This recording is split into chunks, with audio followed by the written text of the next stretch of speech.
Okay, let's see. Right, are we live yet? Waiting for the thing. Right, okay, I think I'm live. Right, so I decided I wanted to show some things. I've tried a lot of stuff. I made these sliding rails, which I've got different, these have got all Nikos on. And I was sliding them into my device, which basically slide in these slots like this. So I can just literally change out my configuration, the coupling between my rotors, and just by doing that instead of having to fight about. So these are for ball bearings, so I could just sit ball bearings in these little pockets like this, so I could try the ball bearings. So I've made a lot of progress in the last few days, a lot of progress because of these devices. It's made it so much easier. There's my V formations. Now I discovered that the V formations don't work very well on the drum system, and I'll explain why. Because these work well on a flat magnetic field. You know, when you've got magnets that are in a flat plane, when the polarization is on a disc. So my original discs that were flat, they work well, but they don't work well on the drum. However, I did find another way of doing it on a drum, and this is the magic. There's a toroid, or it's a wheel inside a wheel. It's a toroid inside a toroid. We have the circumference toroid, and then we have the center toroid. Now I'll explain why in a minute. Now let me get my balancing stand. Now, very interestingly, my new magnetic design is this one. Now it's extremely efficient. It's very efficient because the way it's set, I use my plastic tool because everything will start flying. But there's two magnets offset in the center, which distorts the field. And now these are all Alnico magnets in here in these slots, and then there's three here. These are all the same pole, right? These are all, for example, these are all south, facing outwards, and these are all north, facing outwards. So we've got a quadrant. We've got a quadrant of south, for example, facing straight up, and we have quadrants of north facing at right angles and at left angles sideways, and then on the opposite side we have south facing down. So we have a nice split of the magnetic flux. It's divided into 4 quadrants. Now this is where it gets really funny, really amusing. Now with the V formations, it was sticking like crazy. I'll show you what I mean. This is difficult because it's on a balancing stand, so it might jump off. Right, now see, it just sticks really. It doesn't behave the way it did on a flat plane. And now if you look at the cogging, it's hard to hold. It's just so strong, it's hard to hold it. Right, hang on.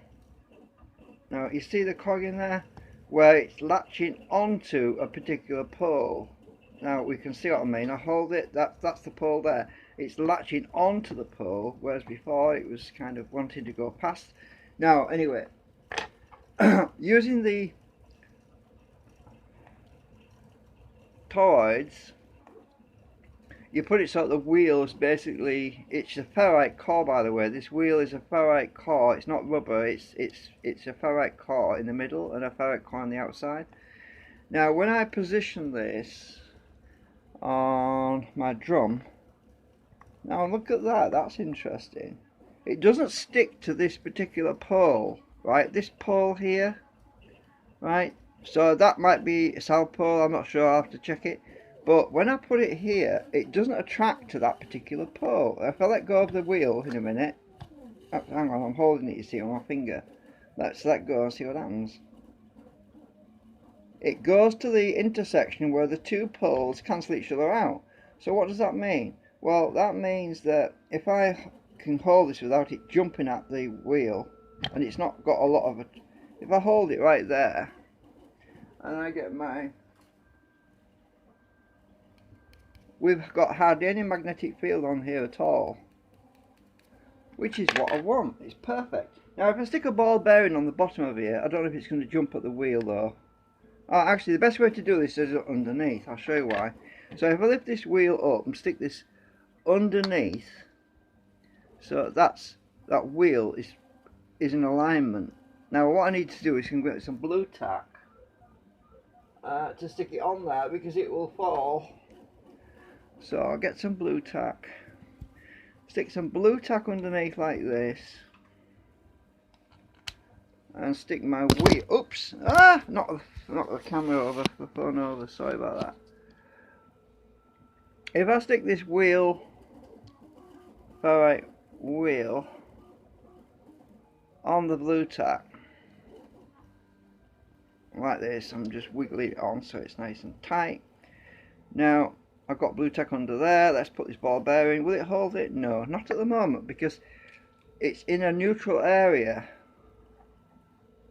In the neutral area, I need something to hold that ball bearing from rolling around. Just a minute. Pair of scissors, that'll work. Right, pair of scissors to hold the ball bearing.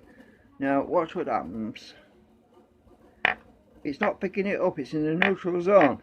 And remember, this ferrite core is pulling, well, there's no cogging. Now let me move it to a pole. Now it's sticking on.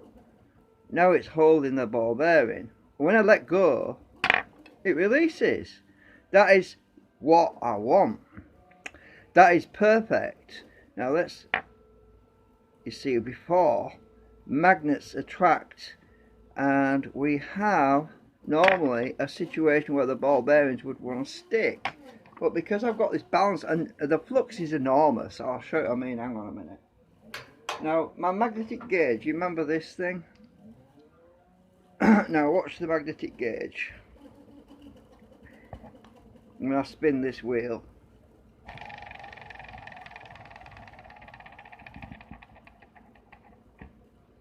That's a lot of flux.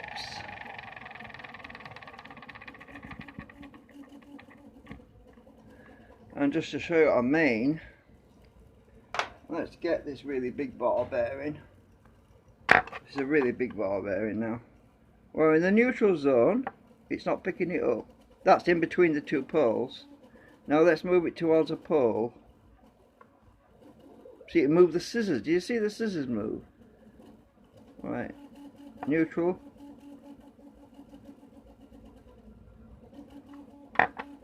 Right, it's got the ball bearing. I've got blue tack under here. I really need to take the blue tack off actually.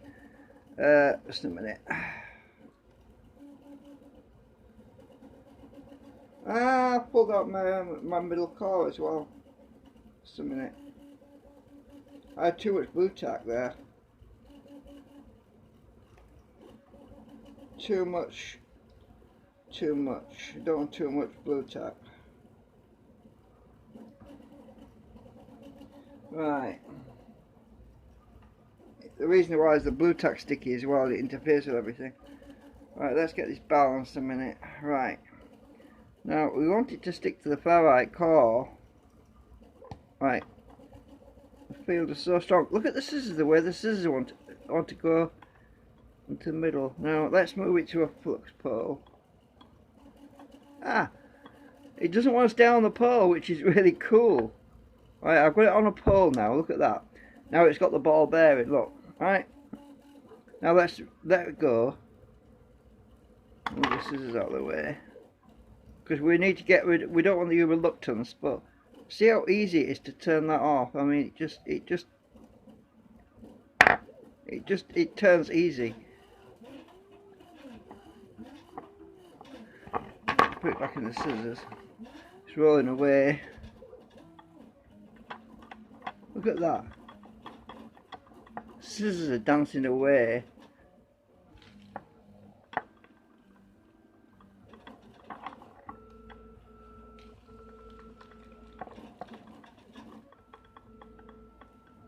There's a lot of flux coming down there. Now, How much power is there in the phone? 92%. I think we're alright. We're still alive. Right, so something else you want to see. Right, this is my nail file, and let's put it on the side of this ferrite. Now, you remember previously when I did tests, I had a very weak field. Now it's extremely strong. So let's try and demonstrate this. Let's get this thing spinning. Watch.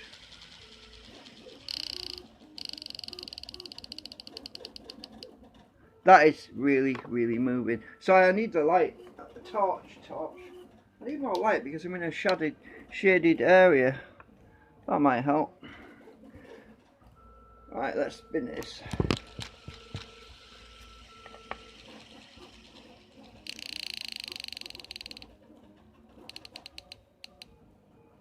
That is really, really good. That's very strong, that is.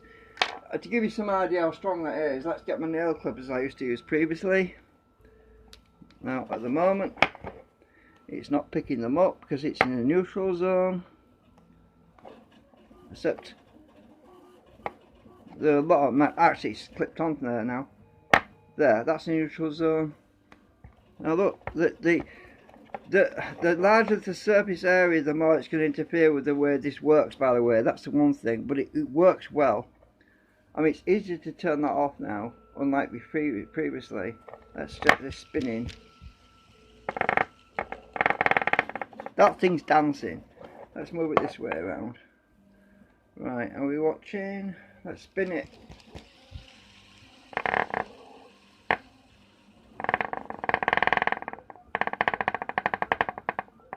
That thing is dancing. I don't know if you can see what I'm doing here. Hang on, I need to put it on the flat surface to get it spinning.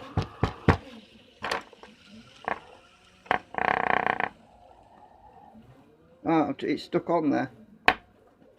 Hey, it's working. It's working great. Anyway, I've got my concentrics as well, which I can stick on. There isn't a concentric on here right now, but I can easily put them on. But look at the gap. I mean, there's a much bigger gap there right now. But the field extends a long way. To show you what I mean, let's get my gauge again. Right, let's go 3 inches away. Look at that, we're 3 inches away. Oh, can you see that? Oh, you can't see that shit. Hang on. Right. Let's go 3 inches away.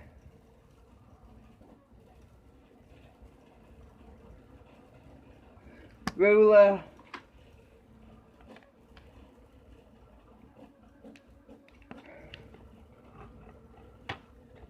That's 3 inches there.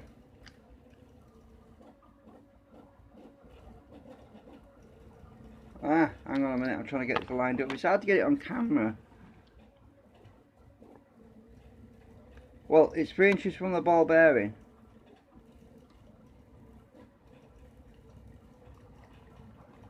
It's working at 3 inches, look.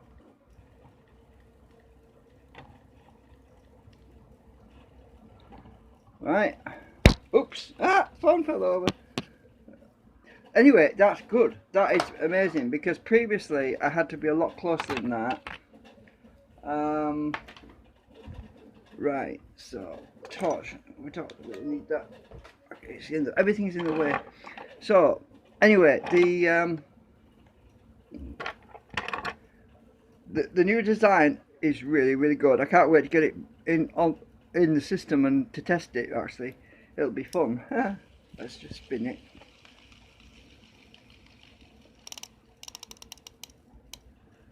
It's got a lot more attraction on the way it works, and less drag, less cogging than previously. But it does slow it down a bit. It does still slow it down a bit, obviously. But what I'm saying is, I'm getting much better results. It's even better when I've got my concentrics on there as well. I also found out that because of the way this is a drum situation, my parallel laminations, these parallel steel laminations, seem to work quite well. So let's take that off out of the way a minute. I'll just take that out, put the parallel underneath. They seem to work quite well. Using the same laminations but in a parallel format. Very little drag. Oh, am I still on camera? Flipping camera phone moved. I hope I'm getting this because I've got the phone on the table. Let's just rest it on the floor. Right, let's try that again. I've got the parallel lines underneath at the moment.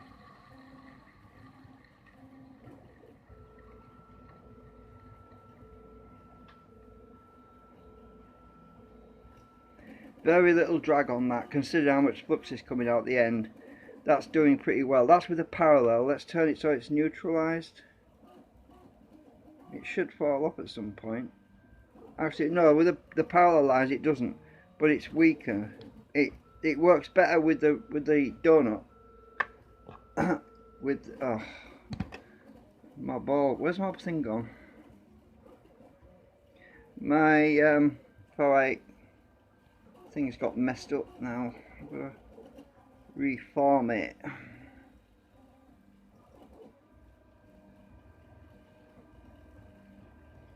I'm just trying to check this blue tack. Get my wheel inside my wheel sorted out. Right.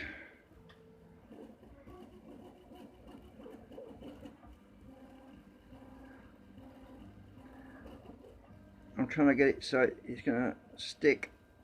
Alright, let's put this back underneath. It doesn't matter which way up it is. Right. So I got my wheel inside my wheel. Now it's in the neutral spot again.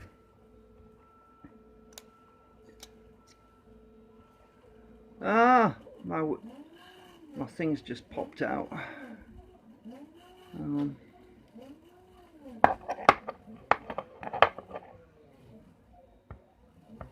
Right, that's the neutral spot. Right. Move this to its where it's on.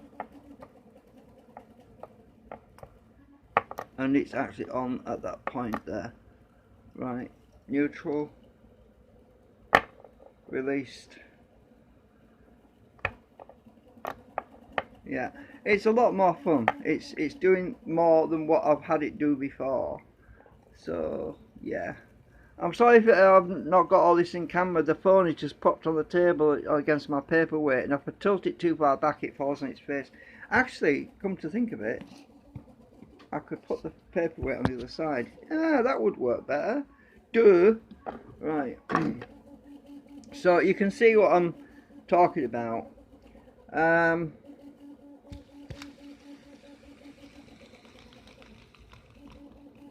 There's a lot more there than there was previously. So, magnetic gauge, stick that on there. I've got it on camera. I'm tilted too far back now. I'm trying to get the angle right on the camera.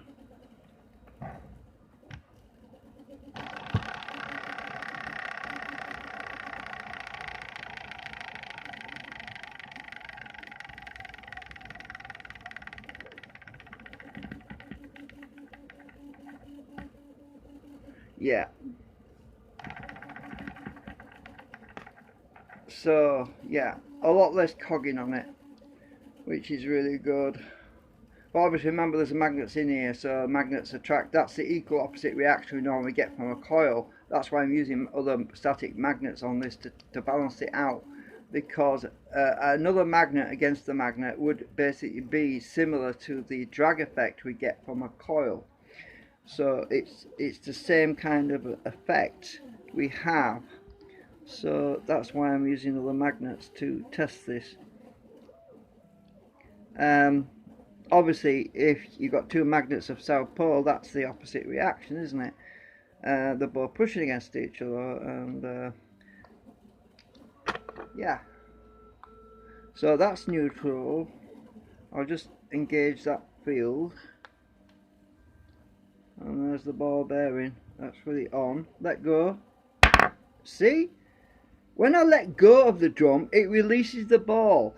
That is important, because the point is, normally you have reluctance. That is a reluctance to release. But it's letting go when I let go of the drum. Look. That's the point I'm trying to make. Now look, engaged. Right, the drum is engaged. Right. Look back out. Let's release, let go of the drum. It releases the ball. So we have no flux there whatsoever, look. Oh, it's just turned itself on slightly there. I have to be in the middle.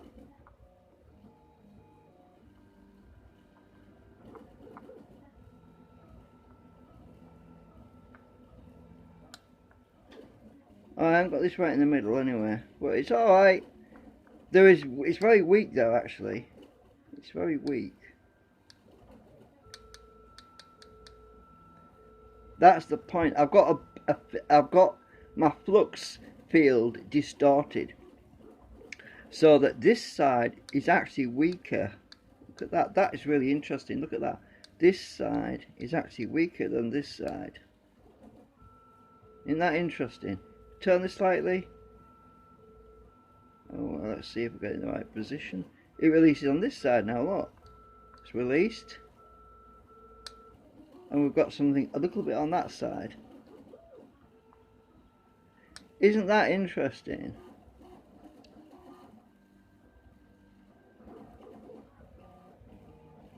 When you get right in the middle, it is released all the way around. Let's just move it so it releases. That's on. Released.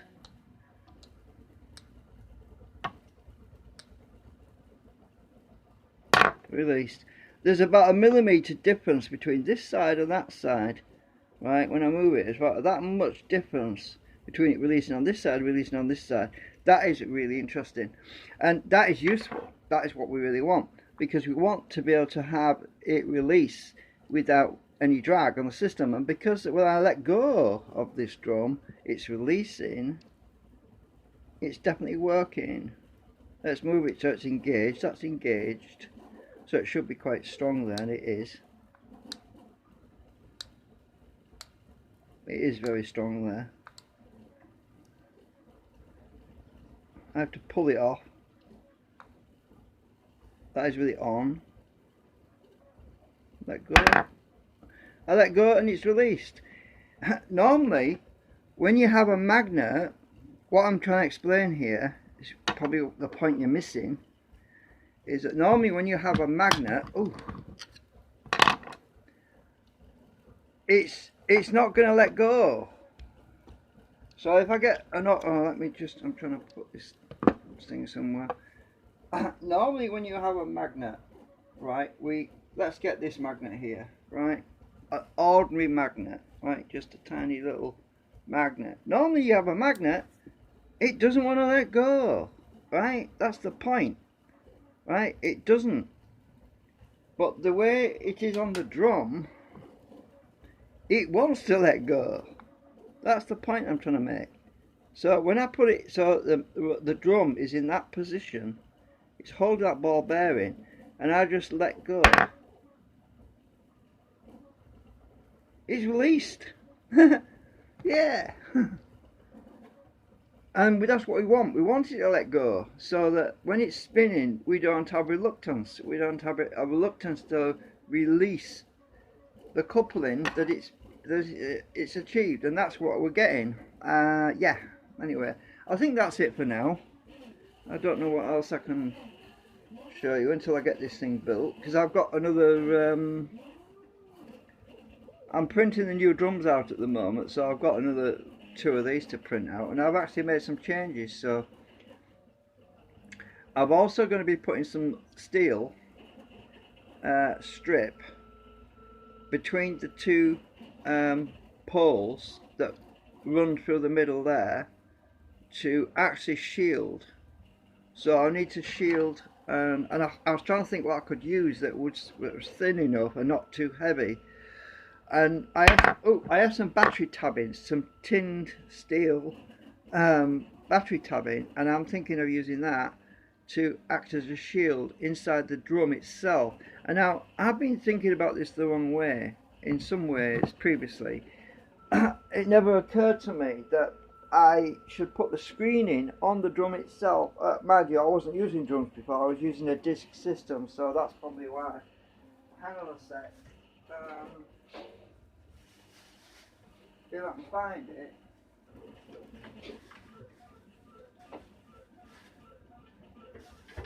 Right, I've got some where are we? Here we are. I've got some of this battery tabbing, right? I'll explain the idea. The idea is to thread a thin strip of this through the rotor itself. I'm trying to get this so that we can actually screen the two poles at these points. So it's going to go through a slot in the drum, and the reason for that is to reduce the cogging even further. Right.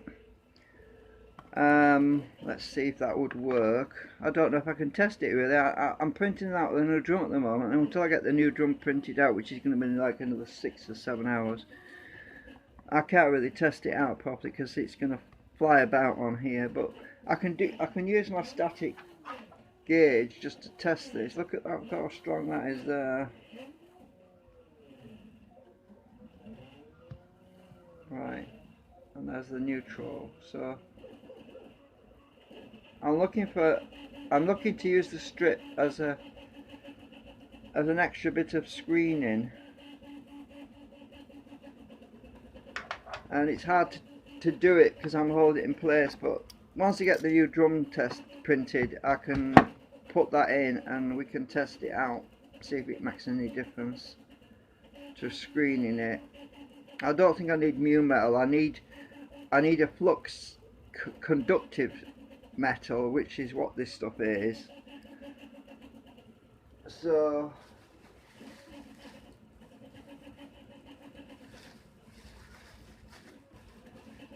we'll find out.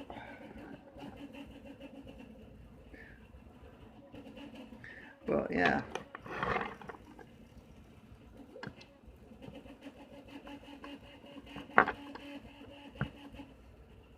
Phones either two. I need to elevate this actually. Let me just get this. Let's turn this upside down. Actually, this will work. It's plastic as well. Use one of my drums to hold the ball bearing up. That's off. Let's turn it on by. We have to hold it on. And now the ball bearing's on there, look. There you go. Falls off.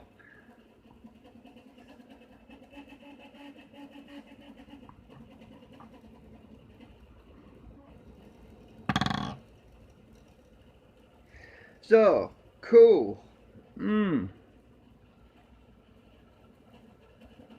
Right, I think I'll end the stream about there now. We're just going to have to wait until I get this thing assembled so we can test it. Oh, by the way, look, I made a mini fan, a mini centrifugal fan, a tiny little thing. Look at that. I scaled it all down to make it small. I want to see how small I can do it. It's a bit rough though. This particular one didn't work out so well. I thought, well, scaling stuff down is not a good idea. It just looks too rough. I need to redo the pins a bit thicker or something. Thought I'd show you that while I was at it. Anyway, that's it for now, I think. I need to, because I am live anyway, so. What's the battery at? 79%, right, okay. Really draining the power out of this thing really quickly. Right. So I'll get my assembly off. Actually, I'll bring that from back again, so I'm going to use it as a stand.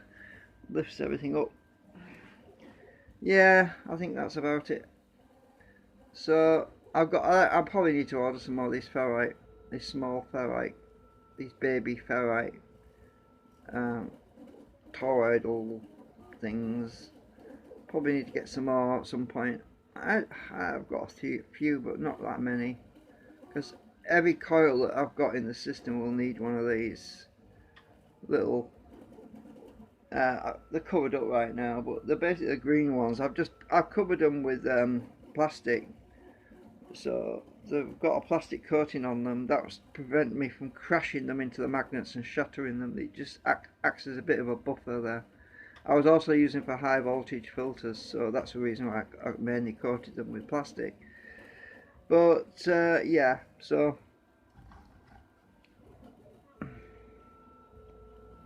but look how it wants to go to the neutral spot on there in the middle.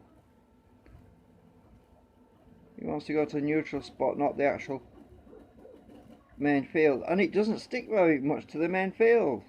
That is what's good about this. It doesn't really stick that much, but there's a lot of flux right there. There's a hell of a lot of flux right there. But if I showed you with my nail file, ooh, the nail file, look at that. I can't get it off. That is a lot of flux there. It's very strong. There's a lot of flux right there on that tip, on that edge. Right there, it's really strong. This thing's heavy.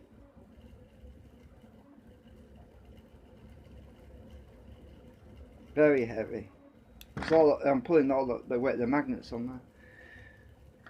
Yeah. And yeah, I'm still waking up. I'm half asleep, still available.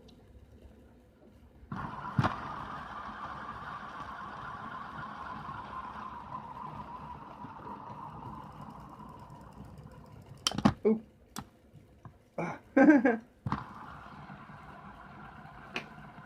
Anyway, that's it.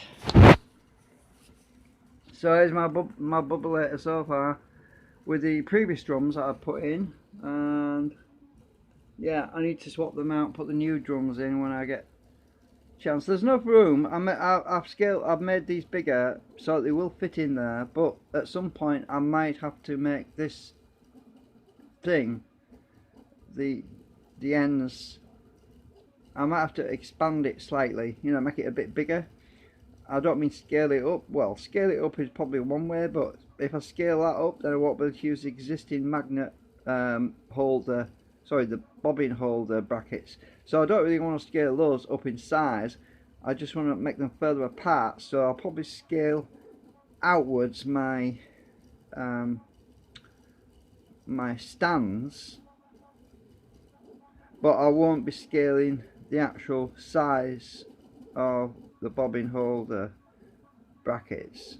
Those will stay the same size, they'll just be further out slightly, because this drum is a lot bigger. It's probably an extra 10mm in diameter compared to the previous one, to get that spacing between the magnet poles there. Yeah. Oh, this is so strong, I don't know if it's affecting the focus. It might be. Anyway, yeah, I need to go, otherwise the battery's going to die on me. Tatty buys.